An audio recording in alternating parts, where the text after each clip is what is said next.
Pour mon 30e anniversaire, mes parents m'ont invité à un dîner de famille spécial. En arrivant, j'ai vu plus de 50 membres de la famille, tantes, oncles, cousins. J'ai cru que c'était une fête surprise. Puis mon père s'est levé, a fait teinter son verre et a annoncé « Nous sommes là pour te renier officiellement pour avoir fait honte à notre famille ».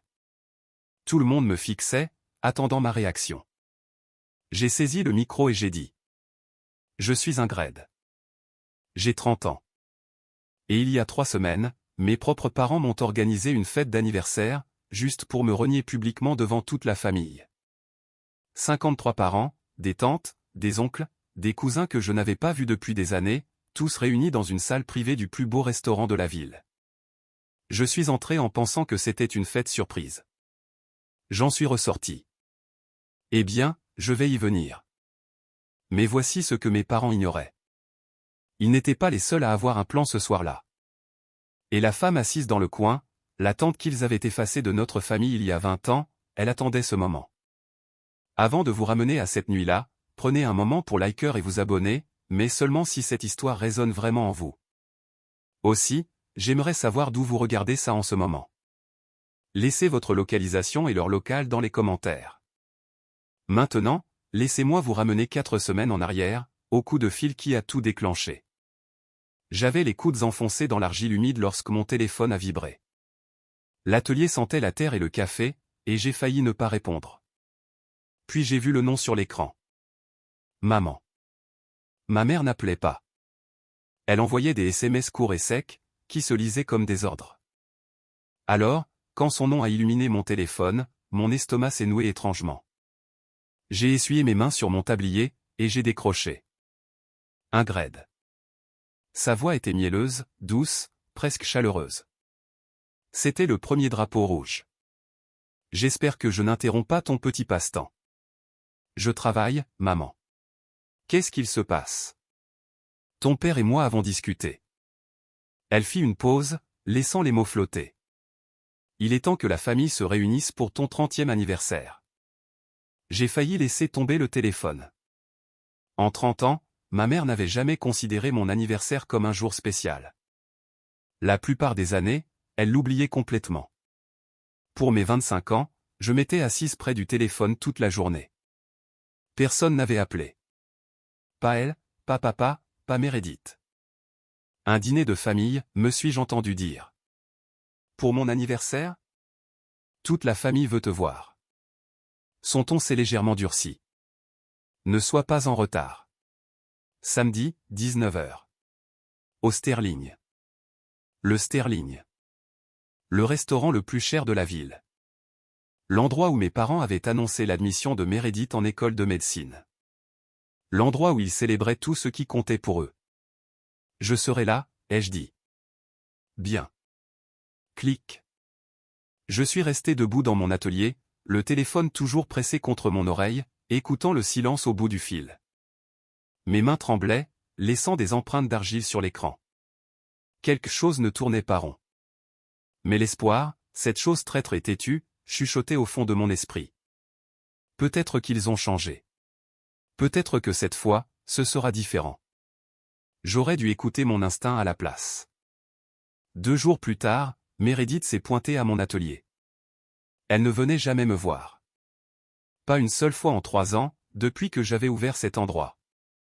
Mais elle était là, debout dans l'encadrement de ma porte dans sa blouse blanche immaculée, regardant autour d'elle comme si elle venait d'entrer dans un pays étranger.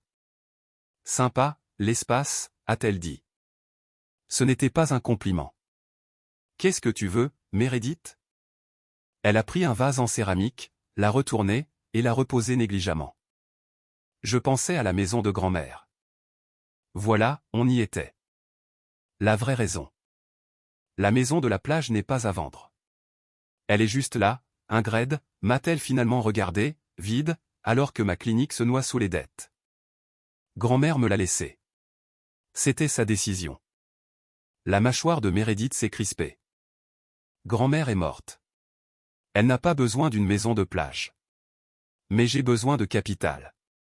La famille a besoin de cet argent. J'ai posé mon outil de sculpture. Soigneusement, lentement. Cette maison, c'est là que grand-mère m'a appris à faire mon premier pot. Ce n'est pas juste quelque chose pour moi. Mon Dieu, tu es si sentimental. Elle a levé les yeux au ciel. C'est exactement pourquoi maman et papa. Elle s'est arrêtée. Pourquoi maman et papa quoi? Elle a souri. Ce sourire parfait, répété, qu'elle utilisait avec ses patients. Rien. Oublie ça. Tu devrais venir au dîner samedi. Maman a des projets. Le mot resta suspendu dans l'air entre nous. Projet. J'ai répété. MMH. Elle marchait déjà vers la porte. On se voit là-bas, Serette. Porte quelque chose de joli. Toute la famille regardera. La porte s'est refermée derrière elle. Je suis resté figé au milieu de mes tours de potier et de mes pièces inachevées, ces mots résonnant dans ma tête. Toute la famille regardera. Des projets? Qu'est-ce que j'avais exactement accepté ce soir-là? Je n'ai pas pu dormir. Je n'arrêtais pas de penser à la maison de la plage, à grand-mère. Elle s'appelait Rosemary. Rosemary Harmon, et elle était la seule personne de ma famille qui m'avait jamais fait sentir que j'étais assez. J'avais 15 ans, le premier été où elle m'a emmené dans cette maison. Mes parents m'avaient expédié là-bas. Trop difficile, disait-il. Besoin de discipline. Et je suis arrivé en colère, renfrogné, prêt à tout détester. Mais grand-mère n'a pas essayé de me réparer. Elle m'a juste tendu un morceau d'argile. Tes mains craies, Ingrid. Elle guidait mes doigts sur le tour de potier, sa voix douce couvrant le bruit de l'océan dehors. C'est un don que ta mère ne comprendra jamais. C'était la première fois que quelqu'un qualifiait quelque chose chez moi de don. Pas un problème, pas une déception, mais un don. Chaque été après ça, j'y suis retourné. Nous faisions de la poterie ensemble, marchions sur la plage au lever du soleil, parlions de tout et de rien. Elle est venue à ma première exposition quand j'avais 22 ans, le seul membre de la famille à s'être déplacé. Elle s'est assise au premier rang, les larmes aux yeux, applaudissant si fort que ses mains en sont devenues rouges. Il y a 6 mois, elle est morte dans son sommeil. Paisiblement, ont-ils dit, comme si elle avait simplement décidé qu'il était temps. Elle m'a laissé la maison de la plage, et une petite boîte en bois que je n'avais pas encore réussi à ouvrir. La veille du dîner, j'ai finalement compris ce que j'avais perdu quand elle est morte. Ce n'était pas juste elle. C'était ma seule preuve que j'étais aimable, mon seul témoin. Sans grand-mère, je n'avais personne dans cette famille qui me voyait. Pas vraiment. Ou du moins, c'est ce que je pensais. Je n'avais aucune idée que quelqu'un d'autre observait depuis le début. La pression a commencé 3 jours avant le dîner. D'abord, c'était subtil. Un SMS de ma cousine Emma. Et, j'ai entendu dire que tu allais peut-être vendre la maison de la plage. C'est tellement généreux de ta part. Je ne vendais rien du tout. Qui lui avait raconté ça?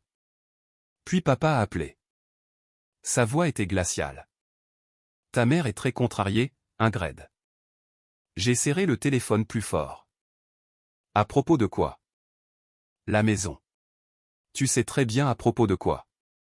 Il a soupiré. Ce long soupir désabusé que j'avais entendu toute ma vie. Nous t'avons tout donné.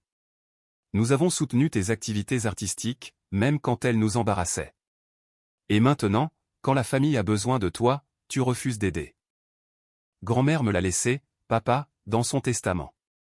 C'était son choix. Les testaments peuvent être contestés. Sa voix a baissé, froide et délibérée.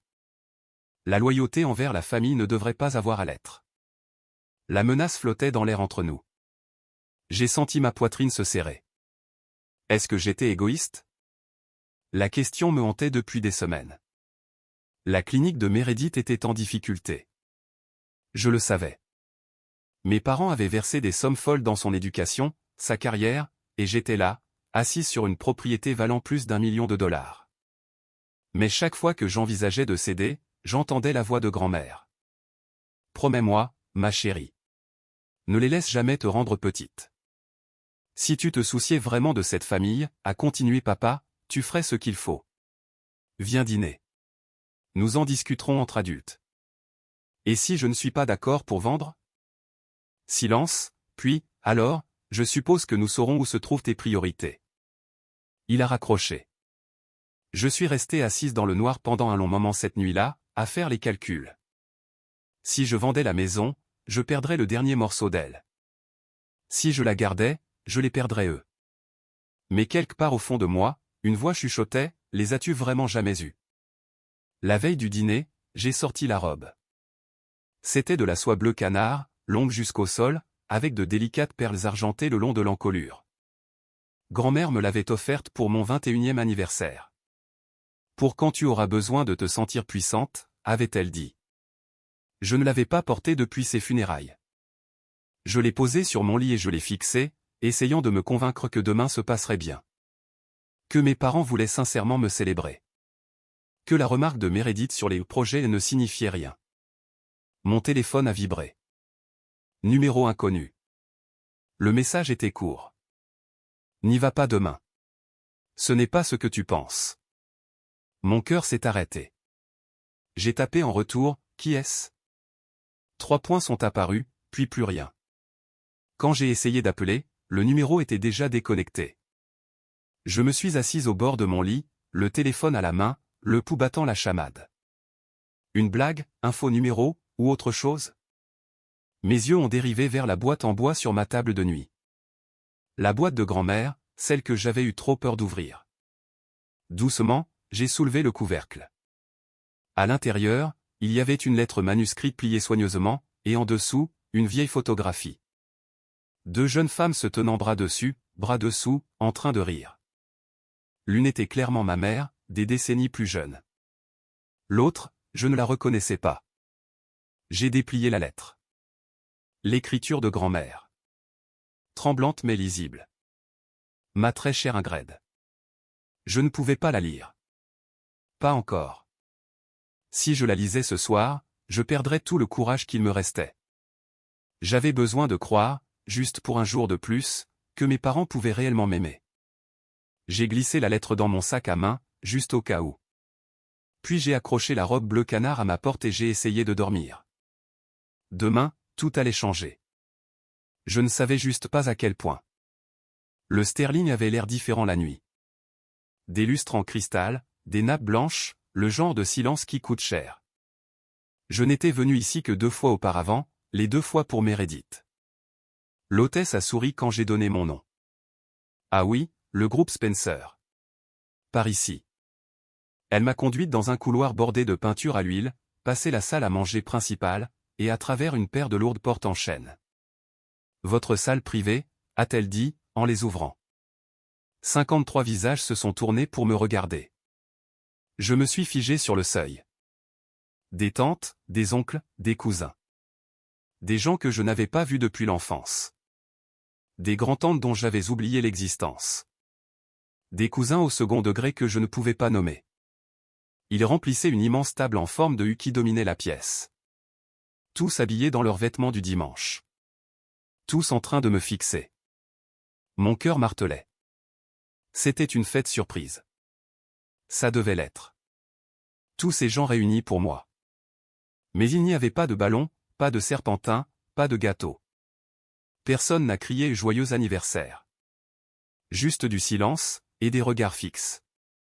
J'ai repéré mes parents en bout de table. Maman portait des perles. Papa portait son visage de chirurgien. Vide, clinique. Meredith était assise à côté d'eux, incapable de croiser mon regard. Et au centre du U, faisant directement face à l'entrée, il y avait une seule chaise vide pour moi. J'ai marché vers elle lentement, mes talons claquant sur le marbre, sentant chaque regard comme un poids physique. La pièce était trop silencieuse, trop immobile, comme dans une salle d'audience avant le verdict. Un pied de micro se tenait en bout de table, à côté du siège de mon père. C'est là que je l'ai remarqué. Une femme dans le coin le plus éloigné, aux cheveux gris, qui me regardait avec une expression que je ne pouvais pas lire. Elle semblait familière, d'une certaine manière, et inquiète. Ma mère souriait, ce sourire qu'elle portait quand elle était sur le point de gagner. Ingrid. Elle fit un geste vers la chaise vide. Assieds-toi. Nous t'attendions. Je m'étais à peine assise que mon père s'est levé. Il a pris un verre de champagne et une cuillère en argent. Tape, tape, tape. La pièce est devenue silencieuse, bien qu'elle le fût déjà. Chaque œil s'est déplacé de moi vers lui. Merci à tous d'être venus ce soir. Sa voix portait comme s'il s'adressait à un amphithéâtre chirurgical. Nous nous sommes réunis ici pour une affaire de famille, pas pour célébrer un grade. Pas pour l'anniversaire de ma fille, une affaire de famille. Mon estomac s'est transformé en glace. Comme beaucoup d'entre vous le savent, a-t-il continué, notre fille Ingrid a fait des choix qui nous ont préoccupés. Elle a abandonné ses études. Elle a refusé de poursuivre une carrière respectable. Elle a vécu d'une manière qui ne reflète pas les valeurs de notre famille. Des murmures ont parcouru la salle. J'ai entendu quelqu'un chuchoter, j'ai toujours su quel était un problème. Les yeux de mon père ont trouvé les miens, froids, définitifs. Victoria et moi avons tout essayé. La patience, le soutien, les conseils, mais Ingrid refuse de changer. Elle refuse d'honorer sa famille. Ma mère tamponnait ses yeux avec un mouchoir. La performance de sa vie. Par conséquent, a dit mon père, à compter de ce soir, nous faisons une annonce formelle. Il a fait une pause. La salle retenait son souffle. Ingrid Spencer n'est plus membre de cette famille. Les mots m'ont frappé comme un coup physique. Des halètements se sont dispersés dans la foule. La cousine Linda a couvert sa bouche. L'oncle George a secoué la tête lentement. Est-ce que ça arrive vraiment, a chuchoté quelqu'un. Ma mère s'est levée, lissant sa jupe. Nous lui avons donné toutes les opportunités. Sa voix tremblait d'un chagrin savamment répété. Elle a choisi la honte plutôt que la famille. Je ne pouvais plus bouger, plus respirer. 53 perdus me brûlaient, et j'avais de nouveau 15 ans, debout dans le salon de mes parents, m'entendant dire que j'étais une trop grande source d'ennui pour être gardé. Puis ma mère a plongé la main dans son sac à main, et en a sorti un papier plié. Le papier a atterri devant moi avec un bruit mou. Signe ça, a dit ma mère. Et nous te laisserons partir avec ta dignité intacte. J'ai regardé vers le bas, les mots se brouillaient, puis devenaient nets. En-tête juridique, paragraphe en petits caractères, et tout en bas, une ligne de signature avec mon nom dactylographié en dessous. Renonciation volontaire au droit de succession. La maison de la plage. C'était à propos de la maison de la plage. Ça avait toujours été à propos de la maison de la plage. Tout s'est mis en place. L'invitation surprise, l'affaire de famille. 53 témoins rassemblés dans leurs habits du dimanche. Ce n'était pas pour me renier. Ils avaient rassemblé tout le monde pour me mettre la pression, pour me faire signer la cession de la maison de grand-mère. Le reniement n'était qu'un levier, du théâtre conçu pour me briser. Vous avez planifié ça, ai-je soufflé. Nous avons planifié une intervention, a corrigé ma mère doucement. Pour ton propre bien. J'ai repéré un homme en costume gris près de la porte. Monsieur Thornton, l'avocat de la famille. Il tenait déjà un tampon de notaire, prêt à tout officialiser. Ma mère s'est penchée plus près, son parfum suffocant. 53 témoins, Ingrid. L'avocat de ta grand-mère ne pourra pas contester ce genre de consensus familial. Elle a tapoté le papier avec un ongle manucuré. Signe. Pars tranquillement. Ça n'a pas besoin d'être plus difficile que ça ne l'est déjà. La salle attendait. Je pouvais les sentir regarder, certains avec pitié, certains avec mépris, certains avec cette curiosité morbide que les gens ont devant les accidents de voiture. Mes mains tremblaient. Ma vision se brouillait. Ils avaient transformé mon 30e anniversaire en tribunal, et j'étais déjà condamné. Mais quelque part sous la panique, autre chose remuait, quelque chose de plus dur. J'ai pensé à la lettre de grand-mère, toujours pliée dans mon sac à main. J'ai pensé à la femme dans le coin qui regardait. Ma mère a poussé un stylo vers moi. Signe, a-t-elle dit. Maintenant. J'ai pris le stylo. Je sais qu'en ce moment vous êtes probablement aussi en colère que je l'étais à ce moment-là. Le stylo dans ma main. 53 personnes qui regardent. Les yeux de ma propre mère me perçant comme si j'étais un problème à résoudre. Si vous avez déjà été traité comme un outil au lieu d'une personne par votre propre famille, tapez « Je comprends » dans les commentaires. Et si vous voulez savoir ce qui s'est passé ensuite, laissez un like pour que je sache que vous êtes toujours là avec moi. Retour à ce restaurant. Le stylo planait au-dessus du papier. Ma main refusait de bouger. Signe-le, ordonnaient les yeux de ma mère. Finian. Mais quelque chose m'a fait lever les yeux. Pas vers elle, pas vers mon père. Vers la salle. 53 visages me fixaient en retour. La plupart d'entre eux, je les connaissais à peine. Des parents éloignés qui apparaissaient aux enterrements et aux mariages, qui échangeaient des cartes de Noël que nous ne lisions jamais. Ils avaient été convoqués ici comme témoins, comme armes. Et puis je l'ai revue, la femme dans le coin, aux cheveux gris tirés simplement en arrière, dans une robe noire simple qui n'essayait d'impressionner personne. Elle était assise à l'écart des autres, près du fond, à moitié cachée par un palmier en pot. Elle ne me regardait pas avec mépris ou pitié comme les autres. Elle me regardait comme si elle essayait de m'envoyer un message. Reste calme. Attends. J'ai remarqué ses mains posées sur un sac en cuir sur ses genoux. Un sac qui semblait plus plein qu'il ne devrait l'être. Rempli de quelque chose. Des papiers, peut-être. Ou toute autre chose. Ma mère m'a remarqué en train de fixer ce point. Sa tête s'est tournée brusquement vers le coin, et pour la première fois ce soir-là, j'ai vu quelque chose vaciller sur son visage. La peur. C'est parti en un instant, lissé par un contrôle exercé. Mais je l'avais vu. Ingrid. La voix de ma mère était de glace. Maintenant, concentre-toi. Signe le papier. Qui était cette femme? Pourquoi ma mère, qui ne craignait rien ni personne, la regardait-elle comme ça? Et pourquoi quelque chose dans son visage semblait-il si familier? Comme regarder une vieille photographie que je ne pouvais pas tout à fait situer. Ingrid. La voix de mon père, cette fois impatiente. Nous attendons tous. J'ai posé le stylo, sans signer. Pas encore. Pas. Je peux avoir un moment, ai-je dit. Pour me ressaisir? Le sourire de ma mère s'est crispé. Bien sûr, chérie. Mais ses yeux n'ont jamais quitté la femme dans le coin. La pièce me pressait de toutes parts.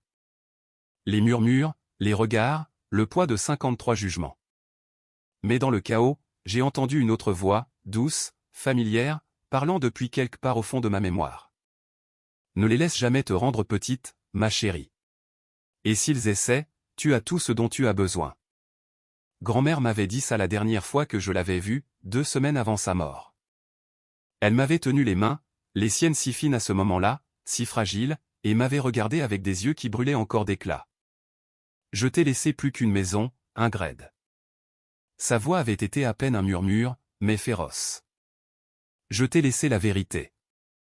Je n'avais pas compris ce qu'elle voulait dire. Pas à ce moment-là, mais je commençais à comprendre maintenant. Sous la table, ma main s'est glissée dans mon sac à main. Mes doigts ont trouvé le bord de l'enveloppe. La lettre de grand-mère, toujours non lue. J'avais eu trop peur de l'ouvrir la veille au soir, trop désespéré de croire que ce dîner pourrait être réellement ce que mes parents prétendaient. Cet espoir était en cendres maintenant. Peu importe ce qu'il y avait dans cette lettre, grand-mère avait voulu que je l'aie. Elle avait su quelque chose sur ma mère, sur cette famille, sur ce qu'ils essaieraient de faire une fois qu'elle serait partie. J'ai levé les yeux vers la salle remplie de gens qui voulaient que je disparaisse silencieusement.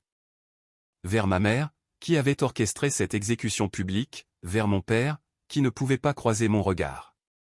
Puis j'ai regardé la femme dans le coin. Elle regardait toujours, attendait toujours. Sa main reposait sur ce sac bien rempli. Je n'étais pas seul. Je ne savais pas comment ni pourquoi encore, mais je n'étais pas seul. Quelque chose s'est installé dans ma poitrine. Pas exactement du calme. De la résolution. En fait, dis-je, ma voix plus forte que je ne l'espérais, j'ai quelque chose à dire. Le sourire de ma mère a vacillé. Quoi? Donnez-moi le micro. Ma mère a ri. Court, sec, dédaigneux. Le micro? Ingrid, ce n'est pas un spectacle. Alors pourquoi y a-t-il un micro installé? J'ai fait un geste vers le pied près du siège de mon père. Vous avez planifié chaque détail de ceci, la disposition des sièges, les témoins, l'avocat dans le coin avec son tampon de notaire. Vous vouliez un public, alors laissez-moi leur parler. Une vague de murmures a traversé la salle. L'oncle Georges a bougé, mal à l'aise. La cousine Linda a échangé des regards avec son mari. Les yeux de ma mère se sont plissés. Ce n'était pas le script qu'elle avait écrit. Bien, a-t-elle dit, sa voix devenant mielleuse. Mais d'abord, assurons-nous que tout le monde ici comprenne exactement à qui ils ont affaire. Elle a redressé sa colonne vertébrale, s'adressant à la salle comme un procureur livrant son réquisitoire final. Ma fille a eu toutes les opportunités.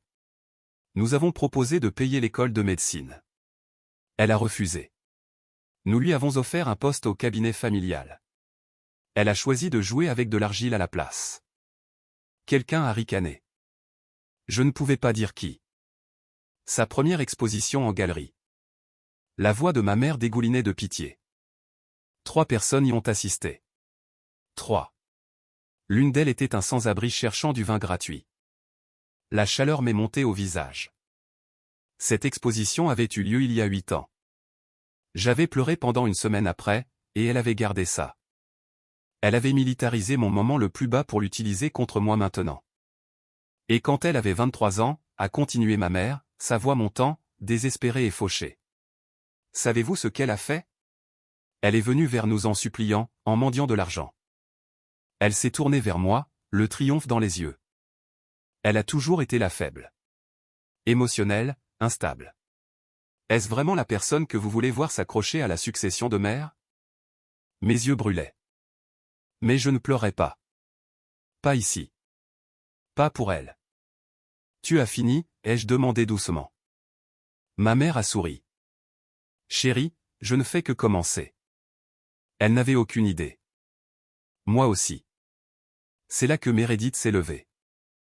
Ma petite sœur, l'enfant doré, celle qui avait eu tout ce qui m'avait été refusé, les éloges, le soutien, la conviction qu'elle pouvait être quelqu'un. Elle a pressé sa main sur son cœur, portant une expression d'une tristesse exquise. J'ai essayé, vous savez. J'ai vraiment essayé avec elle. La salle s'est tournée pour regarder sa performance. J'ai visité son atelier la semaine dernière. La voix de Meredith tremblait magnifiquement. J'ai demandé si nous pouvions parler de la maison de grand-mère, trouver un compromis, et savez-vous ce qu'elle m'a dit? Elle a fait une pause. Timing parfait. Elle l'avait appris de notre mère. Elle a dit que la maison de grand-mère comptait plus pour elle que sa propre famille. Des halètements se sont dispersés dans la salle. Quelqu'un a fait claquer sa langue en signe de désapprobation. Ce n'est pas ce que j'ai dit, ai-je interjeté. C'est ce que tu voulais dire. Les yeux de Meredith ont croisé les miens. Froid, triomphant. Tu as toujours préféré les choses aux gens. C'est pour ça que tu es seule. Je l'ai fixée, ma petite sœur, que j'avais protégée des brutes dans la cour de récréation, que j'avais couverte quand elle sortait en douce à 16 ans, que je croyais juste coincée au milieu du dysfonctionnement de nos parents. Elle n'était pas coincée au milieu. Elle en faisait partie. Elle avait probablement aidé à planifier tout ça. Vous voyez, ma mère a écarté les mains. Nous n'avons pas le choix. C'est une intervention pour son propre bien, a ajouté mon père. Pour le bien de tout le monde, a fini Meredith. Les 3 se tenaient ensemble en bout de table. Un front uni. Une famille sans moi. L'oncle George s'est penché en avant. Peut-être que tu devrais juste signer, Ingrid. Ne rends pas ça plus difficile. Tante Linda a hoché la tête. Pense à la réputation de tes parents. Les murs se refermaient. La pièce rétrécissait. Et puis mon père a pris le stylo et me l'a tendu. Dernière chance. Le stylo planait entre nous. Encre noire, corps argentés. Une si petite chose pour porter tant de poids. Signe-le, a dit ma mère. Ou franchis cette porte et ne nous adresse plus jamais la parole. 53 personnes retenaient leur souffle. Je pouvais entendre le doux cliquetis de la glace dans les verres d'eau, le bourdonnement lointain des cuisines du restaurant, le tic-tac de la montre de quelqu'un. J'ai regardé le papier, le jargon juridique se brouillait. Mais je comprenais l'essentiel. Ma signature leur donnerait la maison. La maison de grand-mère. Le seul endroit où je m'étais jamais senti moi-même. J'ai regardé mes parents. Pas d'amour dans leurs yeux, pas de regret, juste de l'impatience. Ils voulaient que ce soit fini. J'ai regardé Meredith. Elle se mordait la lèvre, essayant d'avoir l'air triste. Mais je connaissais ce regard. C'était son regard j'attends de gagner. Et puis j'ai regardé la femme dans le coin. Elle m'a fait le plus léger signe de tête. Sa main a bougé vers son sac. Quelque chose a bougé dans ma poitrine. Pas de l'espoir exactement, quelque chose de plus dur, de plus clair. J'ai pensé qu'une vraie famille ne ferait pas ça. J'ai pensé que grand-mère n'aurait jamais voulu ça. J'ai passé 30 ans à essayer de gagner leur amour. Et si j'arrêtais? Ma main s'est refermée sur le stylo. J'ai senti son poids. Ma mère a souri. Puis je l'ai reposé. Non. Le mot est tombé comme une pierre dans une eau calme. Qu'est-ce que tu as dit? A chuchoté ma mère. J'ai dit non. J'ai reculé ma chaise et je me suis levé. Je ne signe pas, mais je vais dire quelque chose. J'ai tendu la main vers le micro, mon père s'est jeté pour m'arrêter, mais j'ai été plus rapide. Vous vouliez un public, ai-je dit dans le micro, ma voix résonnant dans la salle. Alors, laissez-moi leur donner un spectacle. Et j'ai enfin compris ce que grand-mère voulait dire. J'avais tout ce dont j'avais besoin. Le micro semblait solide dans ma main, réel, ancrant. Le visage de ma mère était devenu pâle. Mon père était à moitié debout, ne sachant pas s'il devait me charger ou prétendre que tout cela faisait partie du plan. Je ne leur ai pas laissé le temps de décider. Merci à tous d'être venus ce soir. Ma voix était stable, plus calme que je ne me sentais. J'ai quelque chose que j'aimerais partager. Ingrid, a commencé ma mère. Tu as eu ton tour. J'ai croisé son regard. Maintenant, c'est le mien. La salle a changé d'atmosphère. J'ai senti l'attention basculer vers moi. Pas comme l'accusé désormais, mais comme autre chose, quelqu'un qui a quelque chose à dire. Il y a 6 mois, ma grand-mère, Rosemary Harmon, est décédée. La plupart d'entre vous la connaissiez. Elle était gentille. Elle était généreuse. Elle était la seule personne dans cette famille qui m'a jamais fait sentir que je comptais. Quelques personnes ont hoché la tête. Grand-mère avait été aimée. Elle m'a laissé sa maison de plage. Pas parce que je l'ai demandé, pas parce que je l'ai manipulée, mais parce qu'elle voulait que je l'aie. Parce que ma voix s'est brisée, je l'ai stabilisée. Parce qu'elle savait ce qui arriverait une fois qu'elle serait partie. J'ai mis la main dans mon sac. Avant de mourir, elle m'a laissé une lettre. J'avais trop peur de la lire jusqu'à hier soir. J'ai sorti l'enveloppe. Mais je pense qu'il est temps que vous entendiez tout ce qu'elle avait à dire. Le visage de ma mère est passé du pâle au gris. Ingrid, non. Elle a dit ça, pas comme un ordre cette fois, presque comme une supplique, mais j'avais fini de l'écouter. Ma très chère Ingrid, ai-je commencé à lire. Si tu lis ceci lors d'une réunion de famille, alors les choses se sont passées exactement comme je le craignais. La salle est devenue absolument immobile, et la femme dans le coin s'est levée. J'ai continué à lire, les mots de ma grand-mère remplissant la pièce silencieuse. Victoria a toujours vu les gens comme des outils à utiliser. Elle a essayé de me prendre cette maison une fois, il y a 10 ans. Elle a essayé de me convaincre que j'étais trop vieille pour gérer mes propres affaires. Quand j'ai refusé, elle a arrêté de venir me voir. J'ai entendu quelqu'un halter. La femme de l'oncle George, je crois. Je savais qu'elle essaierait encore avec toi, ma chérie. Elle utilisera la culpabilité. Elle utilisera la famille. Elle te fera te sentir petite et égoïste de vouloir ce qui t'appartient de droit. J'ai regardé ma mère. Ses mains agrippaient le bord de la table si fort que ses jointures étaient devenues blanches. Mais tu n'es pas petite. Tu n'es pas égoïste. Et cette maison n'est pas juste une propriété. C'est la preuve que quelqu'un dans cette famille t'aimait sans condition. Ma voix a vacillé. Je me suis reprise. Je t'ai laissé autre chose, aussi. Quelque chose que ta mère ne connaît pas. Si tu lis ceci devant des témoins, et connaissant Victoria, c'est probablement le cas. Cherche ta tante Patricia. Mon autre fille, celle que Victoria a effacée il y a 20 ans. La salle a explosé en chuchotements. Une autre fille? Victoria a une sœur? Je ne savais pas. Patricia attendait, j'ai continué à lire. Elle a la preuve de tout ce que Victoria a fait. Pas juste à toi, à moi, à elle, à quiconque se mettait en travers de son chemin. J'ai baissé la lettre et j'ai regardé la femme dans le coin. Elle était debout maintenant, un sourire triste sur le visage. Ma mère était devenue complètement immobile, comme un cerf dans les phares d'une voiture. « Bonjour, Victoria », a dit la femme, sa voix portant à travers la pièce. « Ça fait 20 ans. Je t'ai manqué ?» La bouche de ma mère s'est ouverte. Aucun son n'en est sorti. J'avais une tante. Et elle avait attendu ce moment depuis 2 décennies.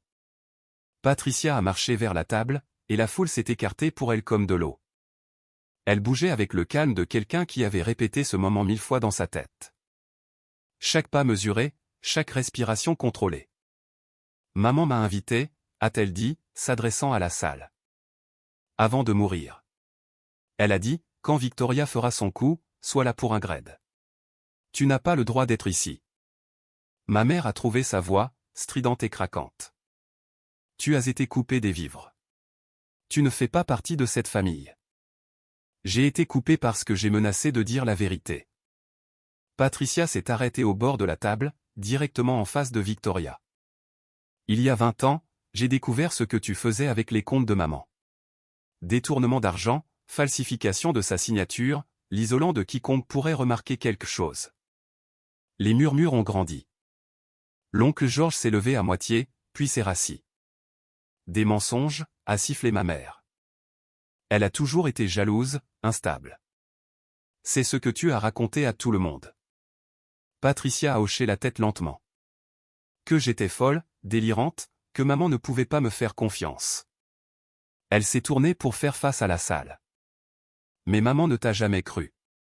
Elle n'avait juste plus la force de te combattre. Patricia. La voix de mon père a tranché. C'est inapproprié. Quels que soient les griefs que tu as. Des griefs ? Patricia a ri doucement. Richard, sais-tu seulement ce que ta femme a fait ? Ou étais-tu trop occupé à faire semblant de ne rien remarquer ? La mâchoire de mon père s'est crispée. Il a détourné le regard. Je ne suis pas venu ici pour remuer de l'histoire ancienne, a dit Patricia. Je suis venu parce que maman me l'a demandé. Parce qu'elle savait que Victoria ferait à Ingrid exactement ce qu'elle m'a fait, ce qu'elle a essayé de lui faire à elle. Elle a mis la main dans son sac et a sorti son téléphone. Et parce que, a-t-elle dit doucement, j'ai des preuves. Patricia a tenu son téléphone en l'air comme une pièce à conviction dans un tribunal. Avant que maman ne décède, elle m'a donné une dernière tâche. Sa voix était stable, portant à travers la pièce silencieuse. Elle savait que Victoria tenterait un coup sur Ingrid tôt ou tard. Elle ne savait juste pas quand. Le visage de ma mère était devenu gris. Patricia, quoi que tu penses avoir. 3 mois avant sa mort, maman a installé un enregistreur à commande vocale dans son salon. Les yeux de Patricia n'ont jamais quitté Victoria. Elle m'a dit où le trouver. M'a dit d'attendre que Victoria montre son jeu. Elle a appuyé sur lecture. La première voix était celle de ma mère. Claire comme du cristal. On fera ça à son dîner d'anniversaire. Un maximum de témoins, un maximum de pression. La voix de mon père ensuite. Et si elle refuse de signer ? Elle ne refusera pas. Ma mère encore, confiante, cruelle. Elle a toujours été la faible. Ce sera facile. Une humiliation publique et elle pliera comme elle le fait toujours. Puis Meredith. Et si elle fait une scène ? Laisse-la faire. Ma mère a ri. 53 témoins la regardant faire une crise de nerfs. Ça ne fait qu'aider notre dossier. On pourra dire qu'elle est instable. Contester le testament sur ses bases. Patricia a mis l'enregistrement en pause. La salle était figée. Je pouvais entendre l'inspiration brusque de quelqu'un. L'oncle Georges avait la main sur sa bouche. Il y en a plus, a dit Patricia doucement. 20 minutes de ça. Chaque détail du plan de ce soir, y compris comment vous les utiliseriez tous, elle a fait un geste vers les parents assemblés, comme accessoire dans votre petit théâtre. Cet enregistrement a été obtenu sans consentement, a sifflé ma mère, se raccrochant à n'importe quoi. État à consentement unique. La voix de Patricia était calme. Maman était dans sa propre maison. C'est recevable n'importe où. Le silence s'est étiré. Puis l'oncle Georges a parlé, sa voix lourde. Victoria, qu'est-ce que tu as fait? Ma mère n'avait pas de réponse. Maintenant, je sais ce que vous vous demandez peut-être. Pourquoi Patricia a-t-elle aidé? Pourquoi attendre 20 ans? La réponse est simple. Parfois, les gens qui nous sauvent sont ceux qui ont marché sur le même chemin en premier. Patricia savait ce que ça faisait d'être effacée par ma mère. Elle n'était pas prête à laisser cela se reproduire. Avez-vous déjà eu quelqu'un comme ça dans votre vie? Tapez oui dans les commentaires si c'est le cas. Et si vous voulez voir comment ma mère a réagi au fait d'être exposée, restez avec moi. La meilleure partie arrive. La salle était encore sous le choc quand j'ai repris le micro. Pas pour attaquer, pas pour jubiler, juste pour être clair. Maman, papa. Je les ai regardés directement. Vous vouliez me renier ce soir? Considérez que c'est fait. Ma mère a ouvert la bouche pour interrompre. Mais pas selon vos termes, ai-je continué. Selon les miens. Je me suis tourné pour faire face à la salle. Aux 53 témoins que mes parents avaient si soigneusement assemblés. Je ne signerai pas ce papier. Pas ce soir. Pas jamais. Ma voix était stable maintenant, plus stable que je ne l'avais jamais entendue. La maison de la plage m'a été laissée par ma grand-mère, légalement et légitimement. Son testament était clair. Ses intentions étaient documentées. J'ai regardé directement Monsieur Thornton, l'avocat serrant toujours son tampon de notaire inutile dans le coin. Et pour info, le testament de grand-mère inclut une clause de protection. Tout document signé sous la contrainte ou la coercition est automatiquement nul. J'ai fait un geste autour de la salle. Vos 53 témoins. Ils viennent juste de vous regarder tenter de me contraindre devant une caméra. J'ai pointé le dôme de sécurité du Sterling au plafond. Dans un restaurant sous surveillance. Le visage de Monsieur Thornton a pâli. Il a doucement glissé le tampon de notaire dans sa mallette. Cette clause stipule également que tout membre de la famille qui tente de contester le testament par la manipulation perd son propre héritage de la succession. J'ai laissé ça pénétrer. J'ai regardé la mâchoire de ma mère se crisper. J'ai regardé le visage de mon père se vider de sa couleur. Alors, par tous les moyens, maman, conteste-le. Vois ce qu'il te reste quand tu auras fini. Silence. Silence absolu. Et encore une chose. J'ai reposé le micro avec un bruit sourd. Je n'ai pas apporté la honte sur cette famille. J'ai apporté un inconvénient. Il y a une différence. J'ai choisi de vivre ma vie au lieu de jouer un rôle dans la vôtre. Ce n'est pas un crime. Ça s'appelle grandir. J'ai regardé mon père. Il ne voulait pas croiser mon regard. J'ai regardé Meredith. Elle pleurait maintenant, bien que je ne puisse pas dire si c'était de honte ou d'apitoiement sur elle-même. Je pars maintenant, ai-je dit. Quiconque veut se joindre à moi est le bienvenu. Je me suis tourné vers la porte et je n'ai pas regardé en arrière. J'étais à 3 pas de la porte quand ma mère a perdu le contrôle. C'est ridicule. Sa voix a claqué comme un fouet. Patricia a toujours été jalouse, une menteuse. Elle n'a jamais été stable. Victoria. La voix de l'oncle George a tranché, lourde, déçue. Arrête. Ma mère a pivoté vers lui. George, tu ne peux pas croire. Nous avons tous entendu l'enregistrement. Il s'est levé lentement, sa chaise raclant le sol en marbre. Nous t'avons entendu planifier ça. Planifier d'humilier ta propre fille pour de l'argent, pour la clinique de Meredith, pour la famille, pour toi-même. Tante Linda s'est levée pour se tenir à côté de son mari. Ça a toujours été pour toi-même, Victoria. Nous ne voulions juste pas le voir. Le barrage a cédé. Des voix ont éclaté autour de la table. Je n'arrive pas à croire qu'on soit venu ici pour ça. 20 ans que tu disais que Patricia était folle. Pauvre Rosemary. Elle devait tout savoir depuis le début. Ma mère tournait en rond, essayant de répondre à chaque accusation, chaque désertion, mais elle continuait d'affluer. Mon père restait figé sur son siège, fixant la nappe comme si elle détenait les réponses à tout ce qui avait mal tourné. Il ne la défendait pas. Il ne se défendait pas lui-même. Il restait juste assis là. Meredith avait la tête dans les mains, le mascara coulant sur ses joues. Ce n'était pas censé se passer comme ça, les jeux entendus chuchoter. Ce n'était pas le plan. Le plan a échoué. La voix de Patricia était douce, presque compatissante. Ils échouent généralement quand ils sont construits sur la cruauté. Les gens se levaient maintenant, rassemblant leurs manteaux, se dirigeant vers la porte. Où allez-vous, a exigé ma mère. Nous n'avons pas fini. Mais ils en avaient fini avec elle. Avec ça. Sa voix est devenue désespérée. Ingrid, attends. On peut en parler. Je me suis arrêté à la porte. Non, maman, ai-je dit doucement. On ne peut vraiment pas. Et je suis sorti. L'air de la nuit a frappé mon visage comme une bénédiction. Frais, propre, libre. Je me tenais sur le trottoir à l'extérieur du Sterling, mon cœur battant, mes mains tremblant encore. Mais je souriais. Je ne pouvais pas m'en empêcher. Je souriais vraiment.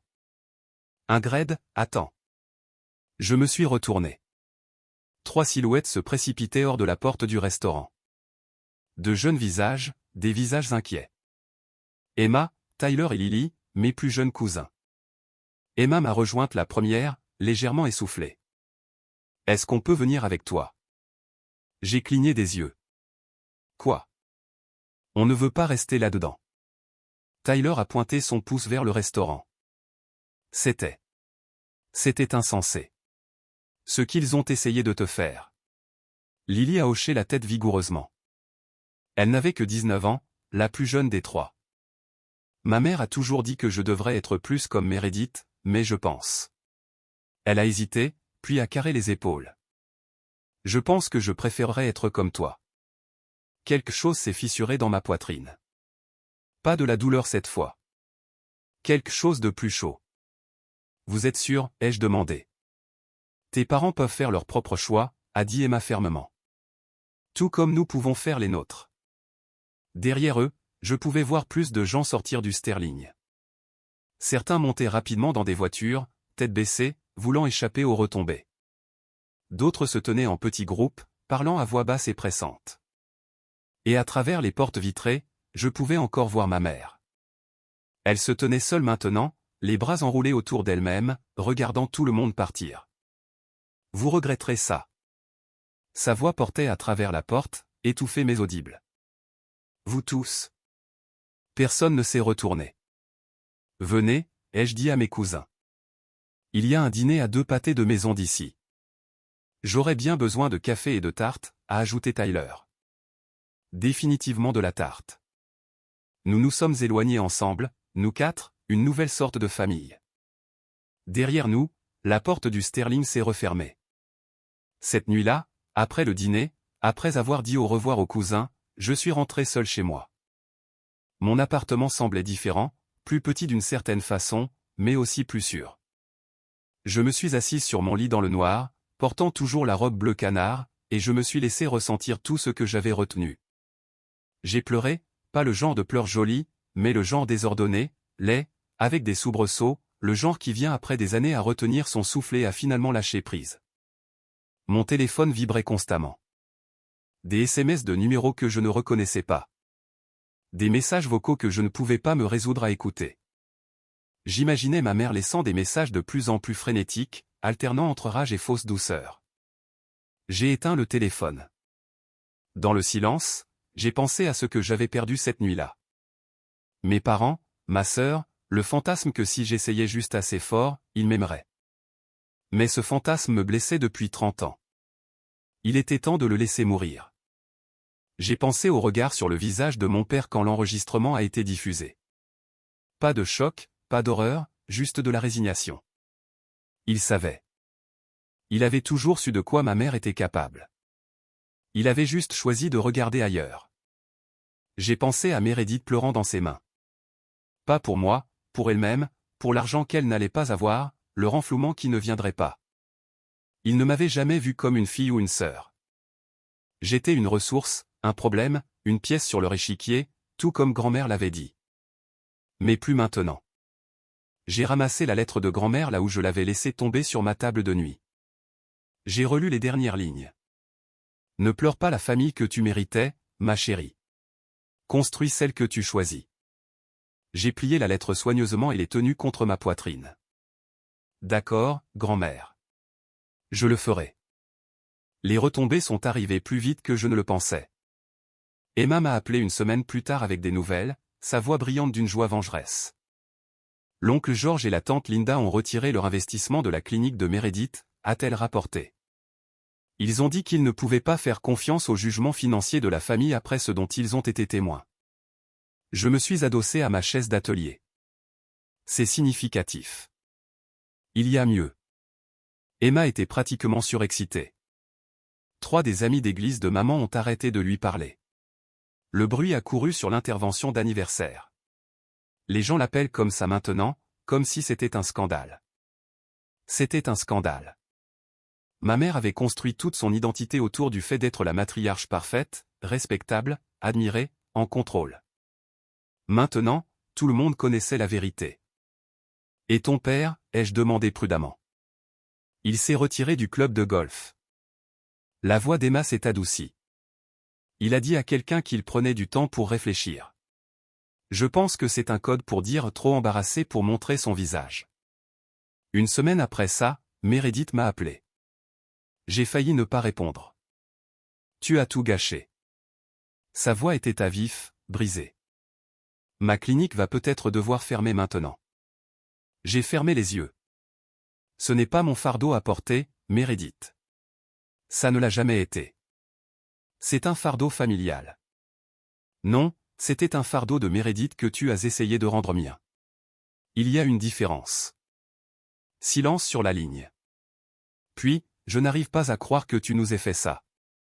Je ne vous ai rien fait. J'ai gardé ma voix stable. J'ai juste refusé de vous laisser me le faire. Elle a raccroché sans un autre mot. J'ai posé mon téléphone et j'ai regardé autour de mon atelier, les tours de potier, les pièces inachevées, la vie que j'avais construite malgré tout ce qu'ils avaient dit sur moi, la vie que j'étais enfin libre de vivre. Patricia et moi nous sommes rencontrés pour un café un mardi pluvieux. Elle avait l'air différente à la lumière du jour, plus douce, moins comme une arme secrète, et plus comme ce qu'elle était, une femme qui avait passé 20 ans à porter une lourde vérité. Je te dois une explication, a-t-elle dit, en roulant ses mains autour de sa tasse. Sur ce qui s'est passé, pourquoi j'ai disparu. J'aimerais bien, ai-je dit. Elle a pris une profonde inspiration. Il y a 20 ans, j'ai trouvé des reçus, des relevés bancaires. Ta mère siphonnait de l'argent des comptes de maman depuis des années. De petites sommes au début, puis plus grosses. Quand je l'ai confrontée, elle. Patricia a fait une pause. Elle n'a pas nié. Elle a juste souri et dit, « Qui va te croire ?» Je me sentais malade. Et personne ne l'a fait. Personne ne voulait le faire. Victoria était celle qui réussissait, le médecin, l'enfant doré. Patricia a ri amèrement. Ça te dit quelque chose? Meredith. L'histoire se répète. Elle a hoché la tête. Quand j'ai menacé d'aller à la police, Victoria a raconté à tout le monde que je faisais une dépression nerveuse. Délire paranoïaque. Elle a même amené un ami de la famille, un psychiatre, à suggérer que j'avais besoin de repos. Au moment où j'ai pu me défendre, j'étais déjà la sœur folle. Mais grand-mère savait. Grand-mère a toujours su. Les yeux de Patricia brillaient. Elle n'avait juste plus la force de combattre Victoria. Alors, elle a planifié. Elle a attendu. Elle a arrangé les choses pour que, quand Victoria ferait finalement son coup sur toi, je sois là. 20 ans d'attente, ai-je murmuré. C'est long. Ça l'était. Patricia a tendu la main à travers la table et a serré la mienne. Mais tu en valais la peine. Maman le pensait. Et maintenant, je sais pourquoi. Nous sommes restés assises dans un silence confortable, la pluie ruisselant sur les vitres. Ta mère ne te déteste pas, Ingrid, a finalement dit Patricia. Elle te craint, parce que tu es la seule chose qu'elle n'a pas pu contrôler. J'ai laissé cette vérité s'installer dans mes os. Un mois plus tard, je me tenais sur la terrasse de la maison de plage de grand-mère, regardant le soleil se coucher sur l'eau. La maison était exactement comme elle l'avait laissée. Des rideaux fleuris délavés, de la poterie dépareillée sur chaque étagère, certaines d'elles, certaines de moi, toutes faites avec amour. L'odeur de l'air salin et du vieux bois, et quelque chose d'indéfinissable qui ressemblait juste à elle. J'étais venu ici 3 fois depuis le dîner. Chaque fois, ça faisait un peu moins mal. Cette fois, j'avais presque l'impression de rentrer à la maison. J'avais commencé à donner des cours de poterie le week-end. Rien d'extraordinaire, juste une table pliante sur la terrasse, un tour portable, et quiconque voulait apprendre. Emma est venue au premier, Lily au second. Tyler s'est pointé la semaine dernière, penaud, prétendant qu'il était juste curieux. Patricia venait chaque dimanche pour le dîner. Nous construisions quelque chose qu'aucune de nous n'avait prévu. Une famille. Petite, imparfaite, choisie. Mon téléphone a vibré. Un SMS d'Emma. Lily veut savoir si tu fais un cours demain. Elle amène une amie. J'ai souri et tapé en retour, toujours de la place pour plus de monde. Je me suis appuyé contre la rambarde de la terrasse et j'ai pensé à grand-mère. À elle debout à cet endroit exact, regardant le même océan, faisant le même choix chaque jour de s'accrocher à ce qui comptait. Elle m'avait donné plus qu'une maison. Elle m'avait donné la preuve que l'amour ne devait pas être gagné par l'obéissance, que l'appartenance ne nécessitait pas de se perdre soi-même. Merci, ai-je chuchoté au vent. Les vagues s'écrasaient en contrebas, régulières et éternelles. Quelque part là-bas, mes parents tissaient encore leurs histoires, réécrivant l'histoire, prétendant qu'ils étaient les victimes. Mais je n'écoutais plus.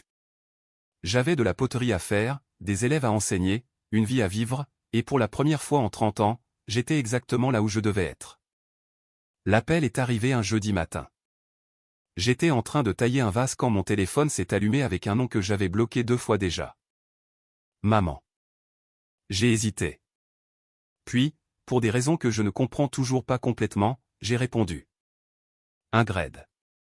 Sa voix était différente. Plus calme, mais toujours tranchante en dessous.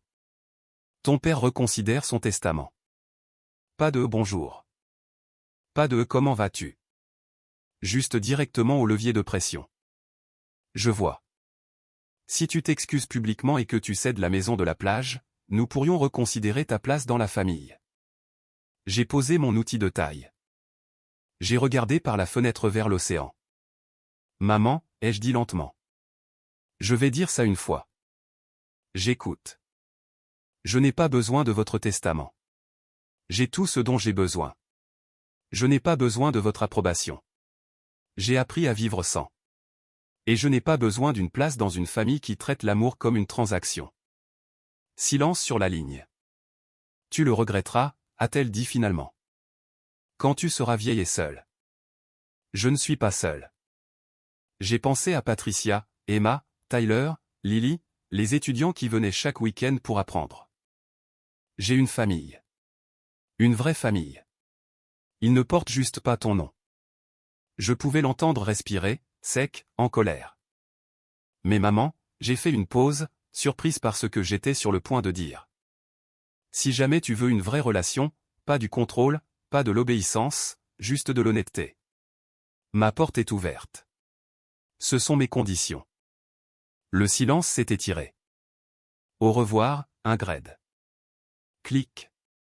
J'ai fixé mon téléphone pendant un long moment. Puis je l'ai reposé, j'ai repris mon outil de taille, et je suis retourné à mon vase. Elle n'a plus jamais appelé.